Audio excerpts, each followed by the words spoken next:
Hi అండి, నమస్తే అండి. ఈరోజు కరివేపాకు పొడి చేస్తున్నా అండి, కారం పొడి. ముందుగా ఒక ప్యాన్ పెట్టి ప్యాన్లో ఆయిల్ వేసుకోవాలండి. ఆయిల్ వేడైనప్పుడు శనగపప్పు ఒక 2 స్పూన్స్ వేసుకోవాలండి. అలాగే మినపప్పు కూడా 2 స్పూన్స్ వేసుకోవాలండి. దోరగా వేయించుకోవాలండి, బ్రౌన్ కలర్ వచ్చే వరకు వేయించుకోవాలండి.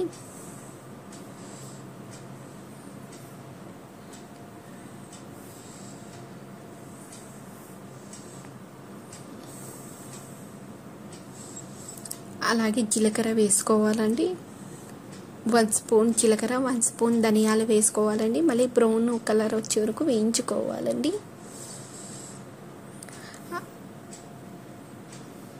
మిరపకాయలు వేసుకోవాలండి, మిర్చి, అలాగే కొంచెం శొంఠి వేసుకున్నానండి.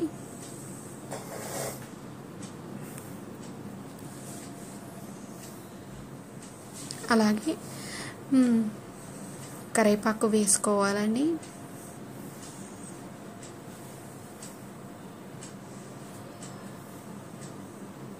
కరివేపాకు కూడా ఒక 2 నిమిషాల వరకు వేయించుకోవాలండి.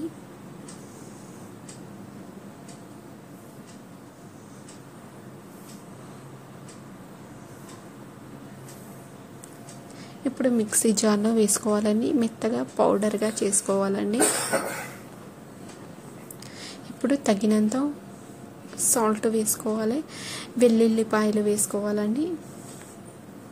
అలాగే కొంచెం చింతపండు వేసుకోవాలండి. అంతే అండి, కరివేపాకు పొడి. సింపుల్ టేస్టీ కరివేపాకు పొడి అండి. ఇడ్లీలో అయినా, ఉప్మాలో అయినా, రైస్లో అయినా చాలా బాగుంటుందండి. ఒకసారి ట్రై చేయండి, టేస్ట్ మొత్తం చాలా బాగుంటుంది. మన ఆరోగ్యానికి కూడా కరివేపాకు పొడి చాలా మంచిదండి.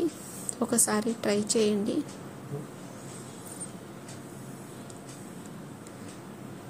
ప్లీజ్ లైక్ చేయండి, షేర్ చేయండి, కామెంట్ చేయండి, సబ్స్క్రైబ్ చేయండి. థ్యాంక్ యూ అండి. ఒకసారి ట్రై చేయండి. కరివేపాకు కారం పొడి అండి, టేస్ట్ మొత్తం చాలా బాగుంది అండి.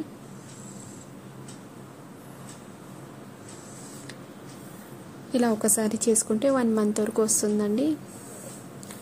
బాయ్.